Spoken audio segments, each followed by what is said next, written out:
ڈالا سندھ سید مراد علی شاہ اور کمشنر کراچی سید حسن نقوی کی ہدایت پر ڈپٹی کمشنر جنوبی جاوید نبی کھوسو کی زیر نگرانی ضلع جنوبی میں غیر قانونی تعمیرات کے خلاف آپریشن کیا گیا۔ آپریشن ضلع جنوبی کے مختلف مقامات پر کیا گیا، جس میں نقشے کے برخلاف اور غیر قانونی تعمیرات کو مسمار کیا گیا۔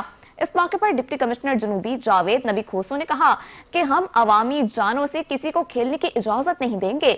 جو لوگ غیر قانونی تعمیرات میں ملوث ہیں ان کے خلاف سخت ایکشن لیا جائے گا۔ غیر قانونی تعمیرات کے خاتمے کے لیے تمام ادارے ایک پیج پر ہیں۔